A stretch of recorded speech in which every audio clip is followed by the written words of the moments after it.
Hi, Carly here. We're sharing some of our favorite episodes from our Patreon archives here on the main feed. If you're looking for even more Sister Wives content, we've recapped all 20 seasons, and every recap is available ad-free on Patreon at patreon.com/survivingpod. And for a limited time, use code SSW50 to get 50% off of your first month. Thanks for listening and enjoy the episode. Surviving Sister Wives contains adult content that may not be suitable for Latter-day Saints or sinners. Listener discretion is advised.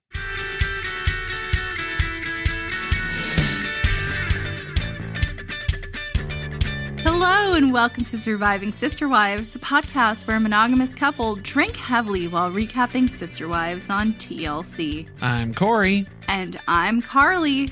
And this is a margarita episode. If you want to call it that. We did un shot of tequila. Like, we were missing all the accoutrement to have a true margarita, but the essence of a margarita is the tequila. Yeah, plus we had reposado, which is better to do shots of anyway. Whatever, okay. But the important thing, the reason why we're here today, is because this is Season 11, Episode 6, Maddie Gets Married. It's a sacred day. Sacred episode. And it was like, it was destiny and the stars aligned that this happened to fall on the same week as Cinco de Mayo. We opened up the fajita cantina a little bit early and got that going. What did you think about this episode, Corey? Did you think it was as crazy as everyone else thought that Maddie got married? If I had to hear one more person talk about how crazy this whole scenario was, I was going to lose my mind. I was going to go crazy. But what a beautiful wedding. What a beautiful wedding, says a Kody to a Caleb. You're just going to end it there? That's really not like the best part of the lyric. If you know, you know. What did TLC claim that we saw this week? The TLC description for this one is, Madison Brown is getting married. This is the first wedding of all the Sister Wives' children, and it's absolutely stunning. I have a completely different description. That's the Discovery Plus description for this episode, which I don't think you need to start with Madison Brown is getting married when it's called Maddie Gets Married. I think we know. I think we got that. We don't know much, but we do know that. Who wrote these last two descriptions? It's someone who's never seen the show before because they feel like we're all confused as to who the players are. ChatGPT. They've replaced the writers with AI bots, and it's not going well. I've got a more accurate description for us. Let's hear it. Lady Maddie and Sir Caleb get hitched. Kody loses his officiant privileges. The elk cake gets upgraded to wedding cake. Meri embraces her new nickname. Zilla.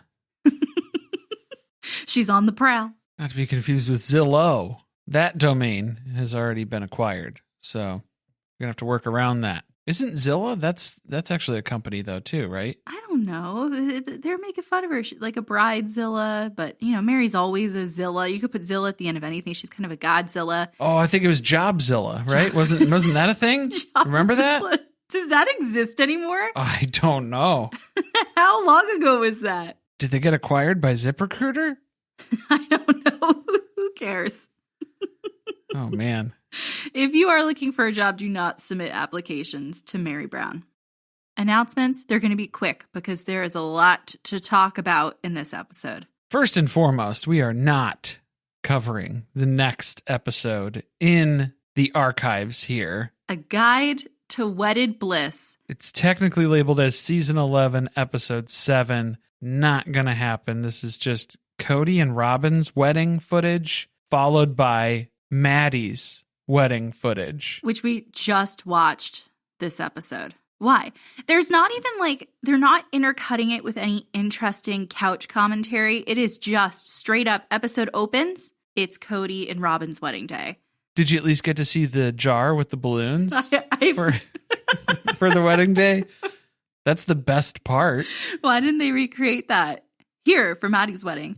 It should be a family tradition. Just a jar in a random filled. You just give people the wrong directions to the wedding. Wouldn't that be a fun game? It's just every wedding you go to for this family. You know, if you're wise, you're going to the wrong place. It's going to be a scavenger hunt. Going to have to bring your GPS with you.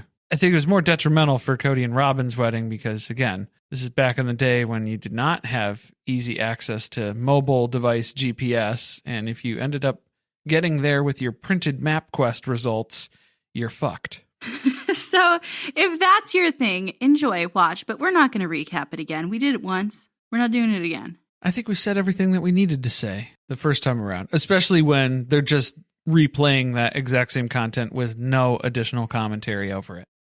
Correction from last week, Corey. You were incorrect about what an open house is. I stand corrected. I'm glad that I was not so far off base with what I was understanding. And I'm glad I don't react like that when I correct you. Because, boy, that would be annoying. Oh, boy. This is going to be a hard episode to get through. All right. Well, an open house apparently is. Are they going to film that? I don't think for Maddie and Caleb's wedding. People coming out of state because you're getting married in Montana. And so are they going to do this in Wyoming where Maddie and Caleb live? No, I think they're doing it in Vegas. Why? I don't know. Nobody lives there. Is there a rhyme or reason to anything this family does? No, so that's why none of that made sense. All right. And if you want to join us over on the Patreon, patreon.com/survivingpod, become a courting wife, a spiritual wife, a legal wife, a basement wife, if you must. You dare. Yeah, just remember, every dollar you pledge makes us just a little bit more successful than My Sister Wife's Closet. Huge thanks to all of our patrons out there, except for the Basement Wife tier. Currently on the Patreon, you can listen to seasons 1 through 9. Those, again, are our recaps of the rewatch of Sister Wife. Well, that's what it's going to be called next season. Yeah, they're going to have to change the name. Season 10 will also be moving over to the Patreon sometime in May. I'm going to figure out the exact date right now, live on the podcast. Boy, it's really happening. It's all coming together. Season 10 will be moving over to the Patreon. So again, the way we do this is we recap things here on the free feed. Then, when we finish the next season, the season behind it goes over to the Patreon. Corey, you look confused. No, it makes sense if you think about it. So we're almost done with season 11. Which means season 10 is going to move to the Patreon now. That is going to happen Memorial Day. Make that easy for you to remember. We will be in the Americana crafting room uploading episodes to the Patreon. So if you haven't listened to season 10, go back and do that now before it moves to Patreon, where you can join us over there. Get on in the virtual cul-de-sac. But for right now, we're going to go ahead and jump right into this episode. It is the day before the wedding, and everyone is helping Maddie set up for the big day. Yeah, welcome to Montana. It's a big wedding destination. Is it? Wedding capital of Montana, maybe? I guess that's the whole industry of Montana, maybe? Weddings. It's well known. Destination weddings. Maddie is out of breath. She is shouting nonsensical commands at everyone, just like Kody. Like father, like daughter. They're hanging what appear to be placemats. They were big. They were large. So are they bigger than a placemat, you would say? Some of them were. Like a small flag. Yeah. So they're hanging these things around the tent. They're setting up chairs. Maddie's trying to avoid throwing up through this whole thing. She's got no appetite. Stomach's a mess. There's so much to do. We got to finish the setup. We got to do the rehearsal dinner. And then, of course, the wedding. Meri's still randomly trying to remind Kody that they were married not too long ago. And what a blur. It felt like a very long time for Kody. Yeah, it felt way longer to Kody. But this is the first of 18 kids getting married. Wow, what a time to be alive. And Maddie's just trying to balance being a bride and being a bitch. It's a hard balance to strike. I think all of us have been there. Especially when the theme for the wedding is bohemian, which nobody understands what that means, especially Maddie. Well, yeah, it's very confusing to bring your vision to life when the people who are helping you do it don't understand what that vision looks like. Eclectic, rustic. Statutory, could we add that in? Can we add that to the theme? That'd be nice. Oh, boy. We learn a little bit about I was going to say the dinner party. Nope. Rehearsal? Dinner? No, the wedding party here. We have Caleb's best men. He has chosen Curtis's sons, and this is where we get a flashback. It's the origin story of their meetup again, because a funeral leads to a wedding. From the ICU to the back of a four-wheeler. To I do. Should that have been the theme? And the parents had no idea that this relationship was grooming. I mean, blooming. Oh, whoops. Blooming. Careful. It was blooming this whole time, and they had no idea. But they're so happy we're here on their wedding day. Great. Awesome. Chairs. There's a lot of chairs. Let's get the chairs going. Maddie's still not eating. She's just liable to pass out at any point during this setup. She knows that her dress is too big. Why is she not eating? This is the thing. If somebody told me that I had free reign to eat what I wanted to get this dress to fit, man, I would have been shoving things down my gullet the whole time and I was yelling commands at people. Well, there you go. Hostess cupcakes, Twinkies, things I haven't eaten since I was about 5 years old. Yeah, and then you'd be vomiting everywhere. Just Crohn's level of diarrhea that happens after that. Well, that's going to happen to me anyway, so. Just from the stress. But no, see, that's the thing. Maddie's not stressed. She feels calm. She's just like a... Does she? She's like a robin baby bird. She just picks at her food. Little nibbles, because she's a lady. Now Kody shows up, because he's been missing this whole time, of course, while everyone else is getting things prepared and helping set the wedding up, because he has not written his vows.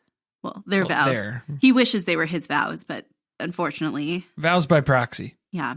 Do you think that he leaves these things till the last moment on purpose to avoid this other type of work? That was my theory for this as well, because this ended up being very similar to the family commitment ceremony, where Kody traps himself in one activity where this is what I gotta do. Mostly so that everybody else leaves him alone and they don't ask him to help with anything else. Mm-hmm. He has his one task, and we know for his ADHD brain, that one task then spirals into 50 billion different decisions that need to be made, conversations that need to be had, objects that need to be acquired, things that need to be addressed. And he doesn't do a great job, right? He gets the one task, doesn't really complete it with 100% effort. So here we are. He's been writing the vows. It's not going well. I don't think that that's surprising anyone, is it? Even Maddie's not surprised. She's a ball of stress here. She's stomachs in knots. And she knows this is par for the course. I pretty much figured that it would be the 11th hour and he wouldn't have them written yet. And Maddie's pointing out to Kody, you look exhausted. And Cody's telling her that he hasn't slept the last 2 nights. So that's good that he's working so diligently on the vows now while he is completely sleep deprived and out of it. So you look like shit on the day that they get married. Perfect. Well, and anything that you write down in the next 24 hours is just going to be a loopy stream of consciousness mess. There is some good news though, right? We know Cody's going to fuck this up, but Caleb's dad, Mike, is here. And we know Mike was a minister. He's done this a few times. He's married people before. Kody seems to think that Mike is on standby because he has that experience. But he's still been dealing with processing the trauma of his wife's passing. So he's not really looking to take this over with a few hours' notice when ultimately Kody does not have any vows to read. Yeah, Kody was always under the assumption Mike is the pastor in the family. We just assumed that he was going to be doing the ceremony when it came time for Maddie and Caleb to get married. Now, Mike is unavailable and Kody has to step up. And we know how Kody doesn't like to step up. He doesn't like all that pressure on him. He's got a million ideas rattling around in his head. If he tried to write all of his ideas out on paper, that would be a book that's stacked as high to the moon. We wouldn't be able to get through it. How am I going to take all of my thoughts, boil them down into one concentrated, cohesive message, and then deliver that message successfully in less than 30 minutes? How is that going to happen? Well, he's looking at Mike for tips because he pulls him aside. He's like, hey, man, you got to tell me, what's my time limit here? Just generally, what should I be doing? Can you tell me how to do this? Can you do it for me? Well, and here's the thing. I have no idea what I'm doing, right? We all know that. When you officiated weddings, Mike, did you give a small sermon? How did you go about it? And of course, Mike is going to say, yes, I did, Because he was a pastor. Kody is not a pastor. You do not need to be giving any sort of sermon. You're just officiating a service. He has no idea what this job entails, and it's 36 hours until he has to do it. He's got 6 journals of varying sizes in front of him. He's just been writing things in different ones? Is that how disorganized we are? I think this has been a collection of his journals from Maddie's birth, because these were journal entries of when things were happening when she was young. So he just has a ton of journals from whenever he was going through the trials and tribulations of polygamy, where he's opening with the dark stuff, where Maddie almost died when she was 6 months old. That's what I'm planning to open with, Mike. She almost died. She failed to thrive. She was a baby who failed to thrive. And also, she almost died when she had to have an emergency appendectomy in middle school. I thought it was just a touch of flu, but what do I know? It's not really giving wedding vibes, is it? I don't know what vibes it's giving, but it's the Monica from Friends where she's trying to get everybody to cry at her toast. So she just starts bringing up all the dead family members who can't join them to get everybody sad, so people start crying. The other weird thing is he doesn't talk about Caleb at all. It's all about Maddie, which I get, that's your child, but this is a ceremony for 2 people. I don't know Caleb.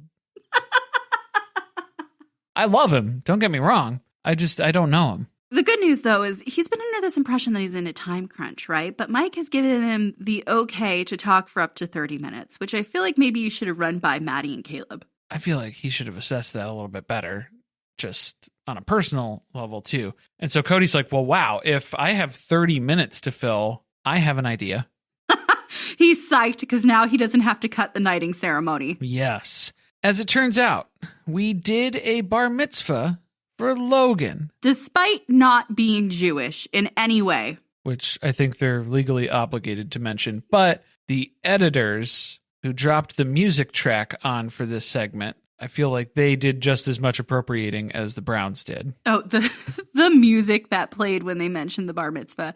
Also, I feel like that's not really an important part of the story in having knighted him, because knighting someone is also not part of a bar mitzvah. That's not part of the Jewish tradition? Of the mitzvah? He wants to continue this amazing family tradition. He knighted Logan. Now he wants to knight his first son joining the family. Let's do that. How about we do that, Mike? Mike says, wow. That'll be memorable. Which is the literal nicest thing you could say to someone in this scenario. Well, honestly, I don't think Mike understands how big of a gesture this is, because we've only done this for Logan, and now we're doing it for Caleb. This is specifically a ceremony that is reserved for the best of the best. And I don't think that Mike fully grasps that. Now, Janelle keeps telling us that Maddie is calm, but then Maddie tells us that she's stressed, and she appears to be stressed. So I think there's a little confusion going on here. I guess, did someone give Janelle, somebody slip something in Janelle's drink, or she's just taken on so little responsibility as part of this wedding that she is completely calm? She's just wandering around with dream catchers hanging all over her. Dreaming about going fishing. I think it's going really well. Just being that close to a pond is making her relaxed. It's very calming presence out here. I like it. Now, Kody doesn't have enough responsibility, apparently, because in the last moment, they ask Kody to walk Maddie down the aisle. They didn't really think that part through, I guess, because if he's officiating the wedding, he's going to be up at the front at the altar when Maddie's walking down. So they got to solve for this. So instead, what they're going to do is they're going to have Mike stand up at the altar. And that's Caleb's dad. And then they're going to have Kody walk Maddie down the aisle. And then there'll be like a little exchange where Kody will take over from Mike. And Cody's thrilled about this because this fits with his knighting ceremony that they don't know about. Mike will be up there just where he needs him because Mike's going to act as his second. I don't know what that means, but that's what Cody's telling us. Mike, you'll be up here and be my second so that I don't get embarrassed that I'm doing this alone. Well, my initial thought was Maddie and Caleb had to have known about this issue ahead of time. So how did they not think of this until the day before the wedding? My thought was Kody must have pitched some ridiculous scenario of him asking himself who gives the bride away, and there would be some strange conversation amongst himself that he thought was hilarious and would really get the crowd into it. But Maddie heard about this idea and was like, we need to scrap this and we need to come up with something else so he doesn't do that. We cannot have him be tempted to pursue anything like that. I assumed it was because she forgot that Logan was walking Janelle down the aisle. I don't know. That could have been too. Yeah, could have been. Her real father, you know. Yeah. I like your theory better. This is leaving Maddie substantially more stressed than before because Kody is unloading at this point about how he's been writing and writing and writing, but then he looks at it and decides it sucks and he just throws it all out and he starts all over again. Well, and that's his process, right, that he's mentioned before. He writes down all of his millions of thoughts. He tries to distill it down to a singular idea. He writes it out, gets everything organized and set, and then once he gets up in front of a crowd, he looks at his notes and then decides that they're trash. So all of the work that he's put into it up to that point gets thrown out the window. So why even work on it? Well, it's really how he psychs himself up, it seems like, because then he's telling us on the couch, like, I'm not really that worried. I'm actually feeling very confident right now, and I'm pretty excited. He's very excited about this moment of attention that's about to be turned on him. It will be nice to have that change of pace, to have the spotlight shine on him for a little while.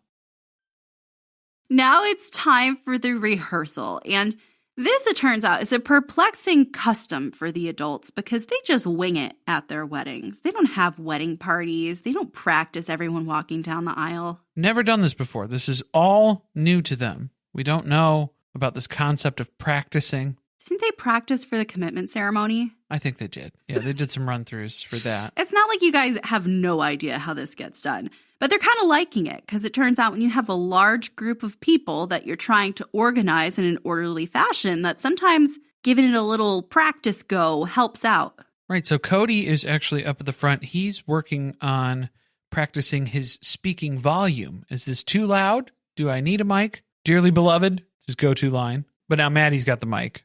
So we did have a microphone. We just decided not to give it to Kody for good reason. Meri's up next. She is having her moment. She's ready to crack some skulls. She's here to do business. Meri's doing a roll call. She had everybody check in. She's got a clipboard. The wedding party doesn't even wait for her, though, to give them the signal to start walking down. So they're getting yelled at for the first time today. Just the first of many. That's why Meri got this job. It's how she got elected. Well, yeah, technically our first run through here, our first walkthrough, we didn't even get like 10 seconds into it because Meri was still up at the front talking with Maddie and the wedding party just started going. So they were already off script before we even started. Can we talk about the music for a second too? Go ahead. I thought it was an interesting music choice. It was. Very much sounded like Creed for a minute there. Just a couple of spots where it sounded very weathered like. You know what's funny? They didn't have like a bohemian music track. Do you think that's also because the editors didn't understand what she meant by a bohemian? Nobody understands, especially Maddie and Caleb. They don't know what they're talking about. Because you know they love an opportunity to pick a music track that aligns with something like they did with the bar mitzvah. Oh, very much. Hitting the nail on the head. Now, the biggest concern, though, everyone fucked up the whole walk down, right? But Truly and Saul, these are our real loose cannons for tomorrow. We got to keep an eye on them specifically. And they really better keep an eye on Truly because she tells us that she has a master plan that she's been devising behind the scenes. She is going to switch the dresses. And at this point, Truly's dress might just fit Maddie. Maybe. So she's going to swap them. Caleb's going to see her and say, you know what? Wedding's off. Because Caleb's marrying the dress. He's not marrying Maddie. It's the only reason. Truly's a little too young. They're still going through with this, I think. But yeah, they tried to blame all of this unruliness about the rehearsal on Truly and Saul, and I don't think that's fair. But I do think that we need to keep an eye on Truly. She has openly stated that she's planning to sabotage the wedding. Maybe we'll need to keep an eye on that. Now, at this point in the episode, everyone cries about how amazing it is that this man found their little girl. And I'm just going to leave it right there.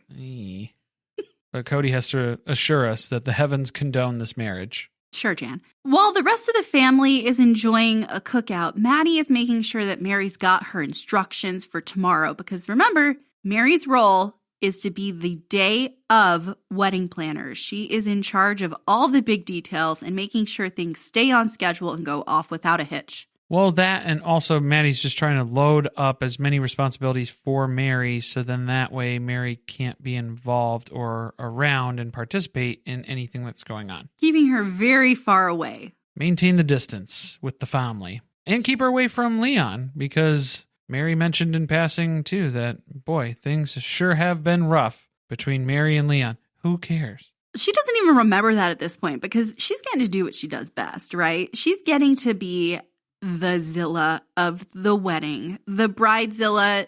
What is she? She's the planner Zilla, I guess. She's not mother the bridezilla. Random lady we don't like who likes to yell at people Zilla. Bitchzilla. She's embracing this nickname that she didn't know she probably already had. Yuck, yuck, yuck. But then this ends up being probably the best business idea that the family has ever come up with. Meri being a wedding planner? Yeah, and then even just calling it Zilla and then saying, I'll be the Zilla so you can just be the bride.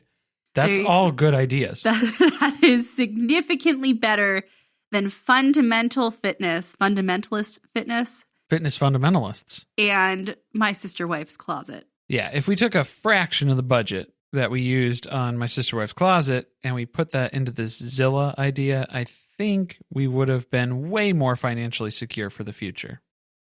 It is finally the big day. It is the day of the wedding, and hallelujah, because that means that we almost don't have to hear about it anymore. That's true. Meri is up at dawn straightening chairs. That's apparently one of her jobs for this morning. The wedding is at 4 p.m. sharp. Pictures are at noon. Great. It still hasn't sunk in yet. Maddie's been telling herself that she's been getting married for the past year. Now it's here, and she can't believe it. It's crazy. There's about 15 minutes of footage somewhere in here where everyone that they talk to just says, it's crazy. I can't believe it. It's crazy. Can you believe Maddie's getting married? No, it's crazy. Isn't Meri, it crazy? McKelty, Maddie, Kody, everybody says it's crazy. While the bridal party is getting their hair and makeup done, Caleb comes over. He comes up to the treehouse. He peeps his head in. Ooh, that sounded bad. He comes up to the treehouse and he's yelling from outside. His plan is to play a very funny trick on Maddie this morning because that's really what she needs. She seems like she can handle a good joke. He forgot his chinos, so he's going to have to wear some cargo shorts probably. He doesn't commit to the joke, right? He doesn't follow through with it long enough. Nobody actually laughs. There's just like a lot of silence. Nobody cares. They're like, that was weird. Okay. She didn't even get that distressed. Just confused generally. Nah, just kidding. I just need my suspenders. Thanks. Okay, bye. Okay. Get out of here. And then Caleb's going for a beard trim, which I thought would involve like a barber. Apparently it does not, as we find out later. No, it was confusing. So instead, he's having his brothers shave his face, and he's terrified the whole time that they're going to fuck it up because really it's a job that you should have left to a professional. Speaking of jobs being left to professionals, I don't know what was going on with the photography. There were the shots of the dress on the hanger in the woods outside of the cabin, which upset me for reasons unknown. It was oddly unsettling. That is a very popular way to take pictures, right? Where we have the dress, we want to get a shot of it before the bride puts it on. But on a hanger in the woods? It wasn't Blair Witch style? It wasn't executed as well as it could have been. Yes, once it was black and white. Well, yeah, the black and white one, they opened with that and I was like, yeah, something's off. I don't like this. And then even when it went to color, still not great. Weird vibes. We got the dress, we got the pictures taken of it. Now it's time for Maddie to get ready. She puts the dress on and it turns out, first she says it fits perfectly. Then she says, oh, you know what, it's a little big. You know what, the dress doesn't fit, it's too big. Yeah, I like how we started with, oh yeah, slipped right in and it's great. Actually, it's a little loose around here. It's kind of big. It's pretty much the whole thing. It's not great. It's like, wow, we really took a turn there. The good news is, though, no one will notice because she's going to be wearing a lot of reflective body jewelry. Yeah, just distract. We got a necklace. We've got an arm cuff. We've got feet bracelets. Is that what you call these? I have no idea what you call these. It's a lot. There's a lot. There's a lot of silver jewelry. It's just a shame we couldn't leave the dress out in the woods a little bit longer. Maybe it would have cinched up a little bit more for her, given her a better fit. Probably needed a little bit more time to air out there since it rode up all the way here from Vegas next to Janelle's fishing gear. Resting right on the tackle box. So probably good that they took those photos in hindsight. We see Desi react. She's the only one who really cries, isn't she, at first? She's got a real emotional reaction to seeing her friend. They just graduated 2 years ago. Isn't this crazy that she's getting married? It's crazy. It is crazy, Desi. Yeah. And we confirm that Desi will not be a sister wife. Duh. Good call. Thanks. Glad that we got to revisit that the day of Maddie's monogamous wedding. So we've put about as much jewelry on Maddie at this point that we have available and that we have room for on her body. So let's move over and go ahead and share a gift. Maddie's going to be sharing a gift with Janelle at this point. The mother of the bride gift. And Janelle wasn't expecting this. She's surprised. She's taken aback. Can I make an observation about Janelle's makeup? I'm going to do it. Oh, boy. We have Leon here, and we know Leon is excellent at critiquing eyebrows. Why not say to Janelle, they're a little dark, babe. A little darker than they should be. A little too heavy. Maybe she was still used to giving the Groucho Marx direction that she did on the Hawaii vacation. So she just stuck with that. She got in the habit of drawing them on like that. They just, drew on heavy. You know, I feel like the lighting in the treehouse probably isn't the ideal scenario to be doing makeup indoors. But it seems like they had a lot of windows around there, so there probably was a lot of natural light. Felt dark to me. Either way, Janelle got the wrong shade. Something's going on. The eyebrows aren't looking great. But she is unwrapping the gift that Maddie has carefully picked out for her. And it is none other than a Hallmark figurine of a mother hugging a daughter. And I thought for sure that the Precious Moments knickknacks stuff, I thought that was Robin's thing. I bet you Robin picked this out. That's probably what happened. She's probably, girl, I don't have time to do this. And Robin was like, sure. I have some, you know what? I have something in the closet. I just keep these on hand to hand them out as gifts because they didn't have the right hair color. Did you notice that? Didn't they have dark hair, both of them? It's Robin and Aurora. Yeah, this was not a gift intended for Janelle. But apparently she loves it. This is great. I don't think Janelle loved this. I think she loved the thoughtfulness behind it, but I don't think she was psyched about this. I don't think she has it today. Do you? Do you think that she made sure to keep it? She didn't put it in storage. She didn't throw it away when she scaled everything down in the to move into into the trailer. By the way, Janelle is going to be moving back into the trailer very soon. She announced it on Instagram in a recent post. Oh boy. Not on Coyote Pass, it sounds like, because she mentioned she was going to have the proper hookups this time. And you know that they did not get their shit together enough to do that. Surely they did not. Yeah, I think she would have appreciated a new fishing pole. Yeah, some lures, a bobber. She's a practical woman. Or even, what would have been better gifts for Janelle? I think the other reason she was disappointed in this one is that there were no cowboy assortments that were happening on this. It will not fit her home decor. There was a nice portrait of 3 horses running in one of the rooms that was behind Caleb in one of the shots. I think she would have liked that. Maybe they could try and sneak that out, get that back there. Everyone is dressed at this point, so it is time to start pictures. Meri is wearing a vest with fringe hanging off of the bottom and then a white button down underneath because she's a professional today. Is it the denim vest? No. Okay, different vest. It's not, no. It's something that she has bought specifically for the bohemian themed wedding. Not the white stitch, because that wasn't on brand. Not the denim vest. Right. No. This is like a beige vest with fringe hanging off the bottom. It was an odd choice, but, brown formal wear typically underdelivers. All the guys in the wedding party are gathering together. They're preparing for the ceremony in their separate area. And Kody is flying high. He is manic as you would expect him to be before a big moment like this. Well, he's also still trying to nail down and finalize these vows. Really? You're still working on these? It's the day of, man. And he doesn't seem like he's deep in thought because instead he's busy trying to hype everyone up and he's telling them about how there's a deer cake later. And Caleb has to steer away from this talking point and pretend like he has no idea what is going on. But as we all know, Kody leaks like a sieve. He can't keep a secret. This was supposed to be a surprise secret for the groomsmen, and he blew it. He blew it big time because he also didn't understand when Caleb was not playing along that it was because he wasn't supposed to have said anything. It takes him a while to figure it out, and then he's like, oh. Because again, Kody hasn't slept in like 3 days, so yeah, he's just out of it. He's on a different planet. The next big event is a page brings letters. I'm assuming it's a page, right? Since we're having a knighting ceremony here. I thought you knew that her name was Paige. And I was like, why would you know that? So someone delivers letters to Kody and Caleb. They've been written by Maddie. And of course, Kody volunteers to read his out loud first, because this is like a big deal for him too today. He struggles to get through it, but he gets through it. And so now it's Caleb's turn. He asks Caleb if he wants him to read his letter for him. No. No, dude. I don't. Not at all.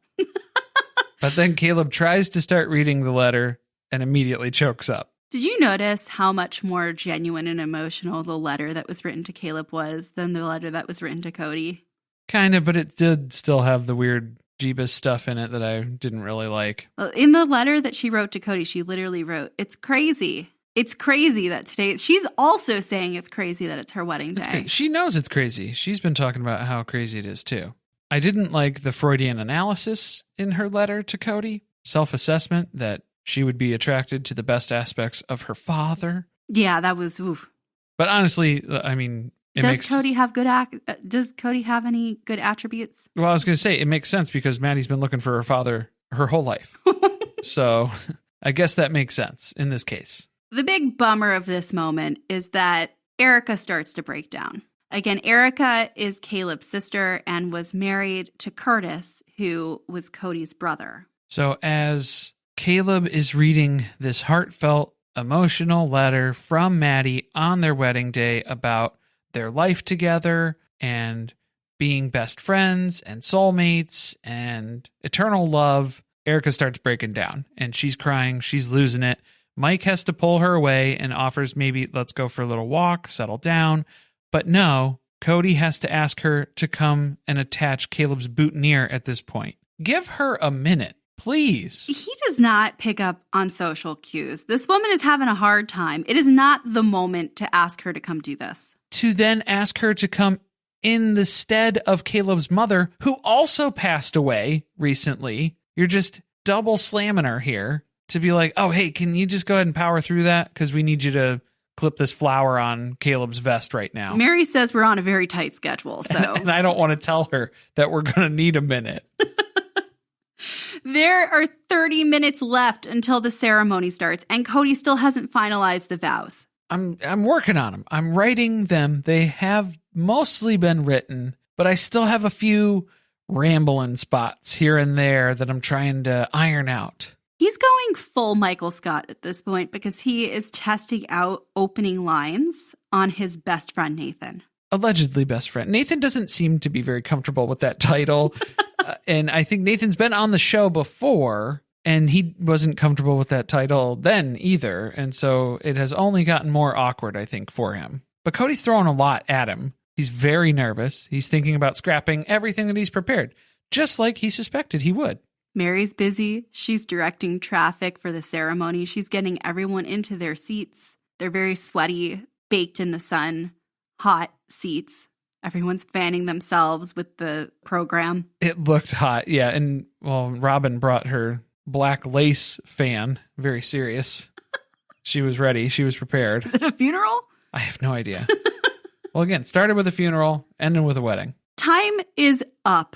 Janelle walks Maddie over to see Kody and Mike before the ceremony. They're in a little separate area where no one can see them. And Kody does what he does best. He remains stoic when he sees his daughter dressed up and ready to walk down the aisle. Christine's favorite descriptive word of Kody, stoic. He starts rambling here, too, about he's trying to flatter her, and she's saying that he's very charming.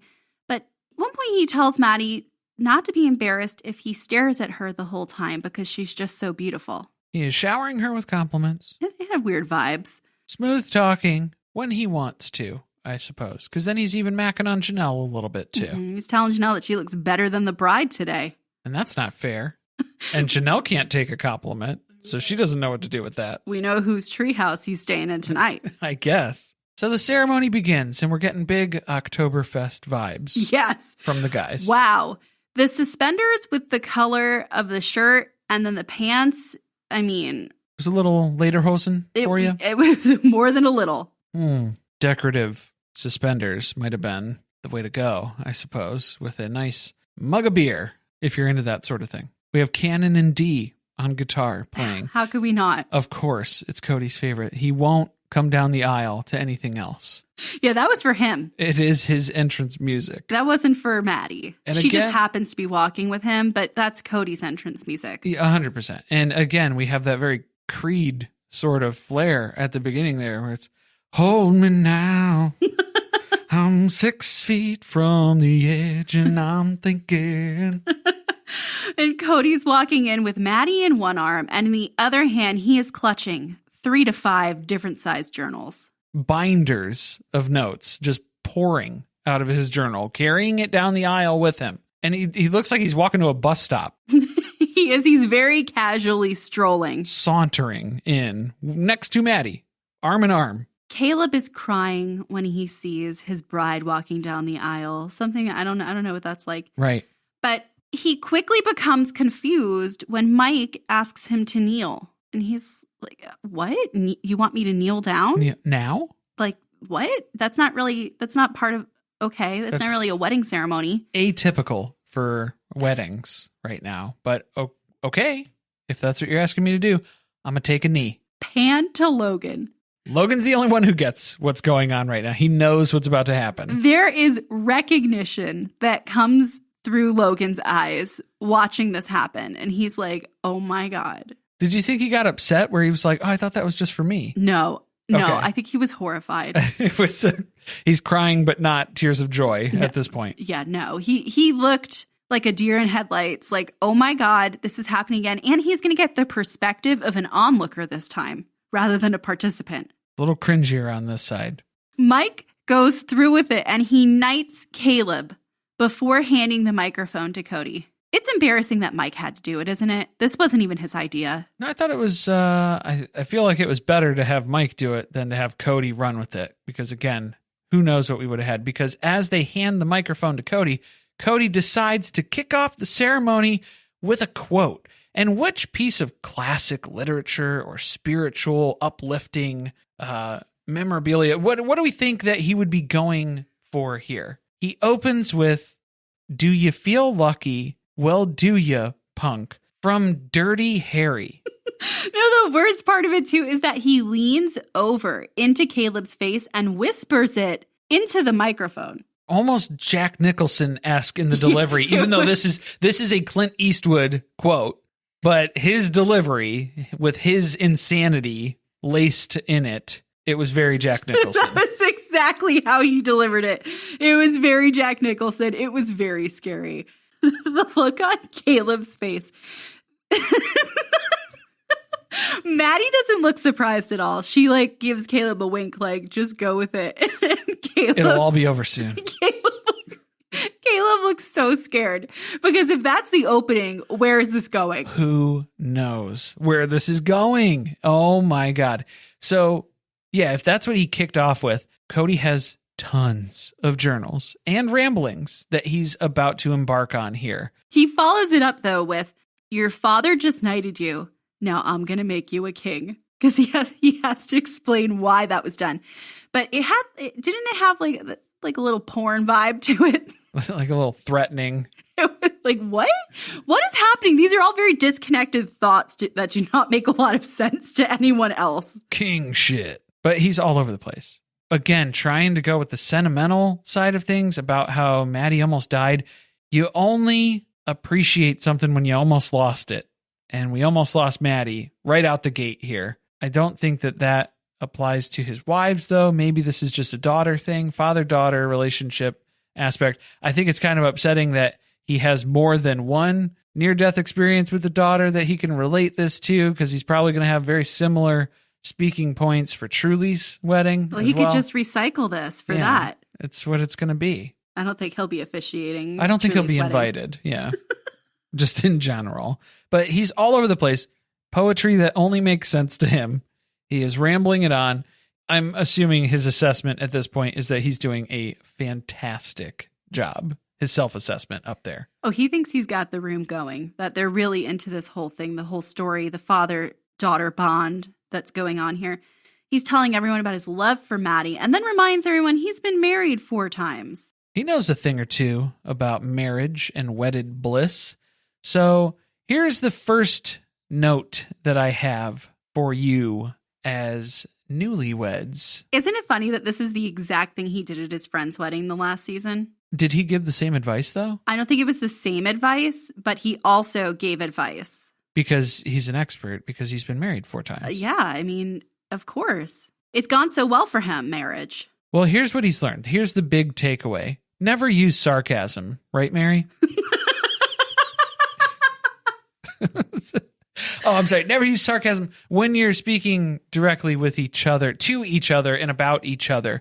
You can use sarcasm talking about everybody else on the planet, including your children, all the other people in your family. Go nuts, but not between the two of you. Don't do that. Then what's the second one? Trust and loyalty, right, Meri? Fidelis. Fidelis. A lot of these are very applicable to Meri. Always be each other's safe harbors, right, Meri?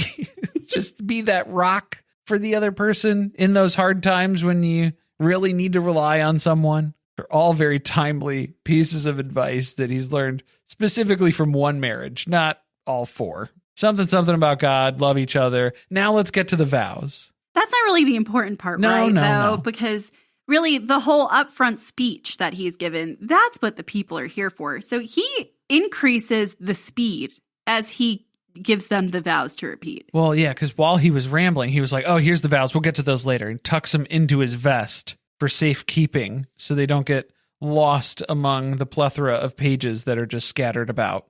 He's rushing through the end of the ceremony now. I don't know if he thinks that he's running out of time or he just doesn't care or this isn't the part that he practiced enough. When he was telling Nathan, he was trying to keep it under 12 minutes.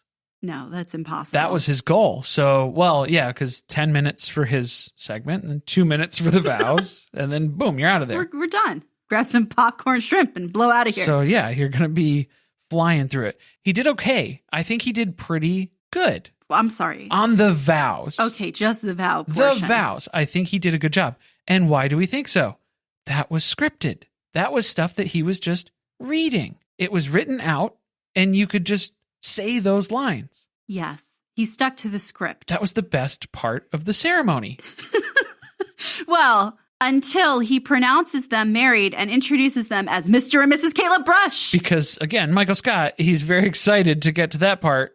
And oops, we forgot the rings. As Meri has to tell him at the front of the crowd. She doesn't just tell him. She shouts from the side of the stage. You forgot the ring. You forgot the ring.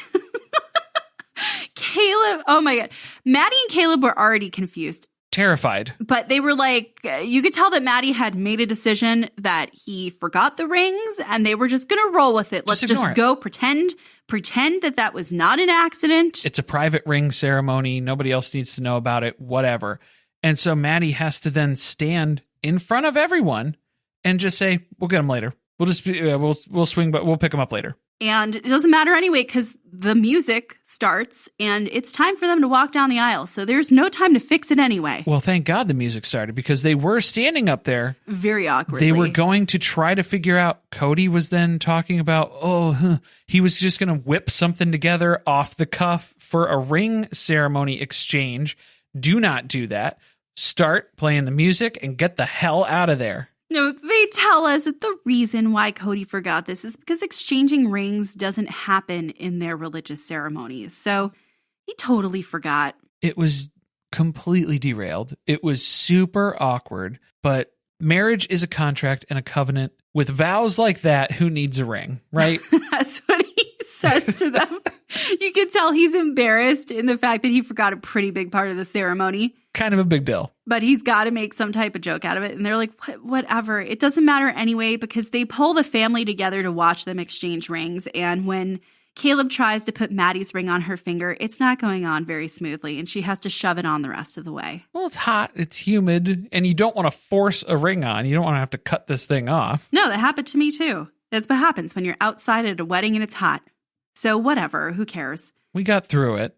I mean, now, the fact that Kody spent so long preparing for this ceremony, and when I mean so long, it was just like a full 36 hours before. Without sleep. Just constantly thinking about it. The fact that he forgot about it, pretty big fuck up. But in the grand scheme of things, I guess it wasn't the worst part of the ceremony. Again, maybe outline. Yeah, Janelle starts giving constructive and honest feedback afterwards here. Yeah, he kind of meandered in the middle there, but we got to where we were going by the end of it. She got a little nervous in the middle, and it was like, the middle is the part that you got nervous at? She probably didn't get the Dirty Harry reference right out the gate. And so that's why she was less concerned, because ignorance is bliss. Oh, the reception. Is this a reception or is it a cocktail hour? It looked like it's a cocktail hour. It looked like an in-between, because then, yeah, it seemed like they were still getting the tent finished or set up, or the food was getting prepped or something like that. But there were tables. There were tables, so it seemed like there was probably little snacky things and probably stuff to drink. But not like high tables, like high No. tops, like you would normally have at a cocktail hour where people are just circulating and talking and moving around. Everybody was seated. Yeah, so I'm a little confused. So it was kind of a weird transitionary. Were they not in the tent? Was the tent just the dance floor and the cake? I think it was. Oh, maybe that could have been. So if they did dinner and then reception, so then that way they didn't need to turn over the space or do anything there. I don't know. Either way, they're all sitting at this at tables at this point. And it's Janelle's turn to be put on the spot. She is going to be giving a toast. It's speech time, and she doesn't like all that trite stuff about Maddie being a little girl and almost dying. You know, all that shit that Kody hit off the entire wedding ceremony with. So she's just going to stick to advice. She's going to avoid all the cliches. Here we go. The big advice that Janelle has for Maddie: don't focus on just the bad in your marriage. Look, there's going to be a lot of bad after today. You've had a lot of good. This has been a great experience having this wedding, but it's all downhill from here. And what you have to do is learn to enjoy the time you have with this person. You're going to get through those bad moments. You're going to come out on the other end, and you're going to be like, wow, I'm glad I'm going through all this horrible stuff with this one person. I think that was all very specific to Janelle's experiences with marriage. I think all of the advice that they give is so telling that their marriage, the marriage between Kody, Janelle, Meri, Christine, we'll leave Robin out because she's the last one standing. It's very telling that these are not going to last. Coming back from the brink, you're going to hate each other in 3 years. But then you'll be happy in 20. You'll be glad that you stuck through it. You won't be happy in about 25, but 23, that's a good year. 23 is a good one. So you toast, cheers to the bad times, everybody. To the bad. And now Kody gets to talk again. Why? I think he said enough at the ceremony. Well, I think Janelle kind of derailed it there. And he was like, I got to bring the mood back up. That was kind of weird. He's over there thinking, wow, she really fucked up, man. He's going to bring it home. He's going to focus on that big soulmate energy. Do you think he had something more prepared, and then after the ring debacle, he was just too nervous to deliver his original speech, so he just said something that Robin said to him? I feel like that was the default, that he fell back to, was just say something that Robin said to him. But I think he was shook from Janelle's speech more than anything. I was surprised that he didn't take this as his opportunity where he figured there was no time cap and he could actually ramble for a very long period of time. But he kept it short and sweet. Then we get to the elk cake, the real showstopper of the day. The second best moment of the day, where everybody walks into that reception tent and there's this very realistic elk cake. And Meri was so excited to present it to them. She was so glad that they were here to see this in all its glory. I was shocked that it wasn't just like, I thought it was just going to be a head. Or like not an animal standing there. Yes, it had legs and all 4 legs. It was like 4 foot tall. It was very big. The thing was huge. They spent a lot of money on that cake. Yeah. Nobody can believe that it's a cake. It's such a hit that they decide to scrap the wedding cake. Because remember, Maddie got a naked cake for their wedding cake Forget it. Everybody loves the elk. Let's just cut into this one and do our pictures with the elk cake. Well, yeah, how boring would those naked cake photos have been? Pretty lame. Now you got the elk cake. And it is disgusting when they cut into it. It is disturbing. There's a lot of fondant involved, which is a problem. If they didn't flavor it, because you got to put some, almond extract or some vanilla. So that's the other thing. This cake has got to be not very good to eat in terms of taste. Nobody likes fondant. Although the naked cake had almost no frosting on it too. Right. So you're striking out either way you go here. And at this point, if something looks that incredible, it probably isn't delightful to eat. Should we describe just for... It's the red velvet cake on the inside. So it looked like meat. And then there's like a big hunk of fondant on the exterior to then shape this elk body around it. So it looks like a big flap of fat and skin right on top of there. So it's not very appealing to just go at this thing with a fork. Disgusting. So they do that. Now it's time for Maddie to throw her garter. And all the guys come out on the dance floor, including her brothers. And Kody's not marrying again, so he will not be, even though he's not single, so nobody asked him to go out there. I do feel like he would have been excited to catch it, though. He definitely would have been excited to catch it. Garrison ended up being the one who caught the garter, and he was initially excited about catching the garter, and then he realized where that had come from. It had been very high on Maddie's leg, on her thigh, and he immediately lost interest. And he went in the corner and vomited up some of his elk cake. Now it's time to throw the bouquet. Was McKelty out there? I don't think she was, because she's accounted for, right? She's already on her way to being married. Oh, not single anymore, I suppose. I feel like they should have thrown it to her, though. Yeah, but instead, Leon caught the bouquet, and Meri couldn't believe it. They aren't even seeing anyone. Meri is they're speculating, though, is this an omen? I guess we'll see. Close enough, I guess. Omen has negative connotations to me, doesn't it? Yeah, usually. Yeah? I mean, you can have good omens, too. Mostly bad. Usually those are interpreted as signs. Mostly bad, just like Janelle's marriage. Usually bad. To the bad times. Now, we watch Kody aggressively spin Maddie across the dance floor, as he is apt to do, while Meri smiles on from the side of the dance floor, wishing it were her wedding day. Smiling through the tears. Yeah, she's just watching brokenhearted. Another letdown. Never going to be able to dance with Kody again. That was pretty much it in terms of the actual wedding footage, right? They really didn't show us much of the reception. Yeah, Maddie's assessment thought the wedding was perfect, thought it was great. Caleb's happy, and that was pretty much it. And that is Caleb and Maddie's wedding. Wow. I'm glad we talked about it for so long leading up to this episode. Well, now I'm really looking forward to McKelty and Tony's wedding. That is the best one, in my opinion. Because how are you going to top it? We'll find a way. Next episode, again, we are skipping episode 7, A Guide to Wedded Bliss, and going straight to episode 8. Looks like Meri's taking a trip to meet another catfish victim, but you can't use that word anymore. And Leon's got a big announcement. Plus, McKelty begins planning her wedding. Yes. Well, Leon's probably planning their wedding, too, since they caught the bouquet, right? That's what the big announcement is? Yeah, it's never too early to start planning because you might want to get married 2 months after your sister. Thank you for listening. If you want to support us, the best way to do that is by subscribing to the podcast and leaving a review on Apple Podcasts or Spotify. Be sure to chat with us about the episode on our Discord channel by joining our Patreon, patreon.com/survivingpod. Stay tuned, share with friends. See you next week.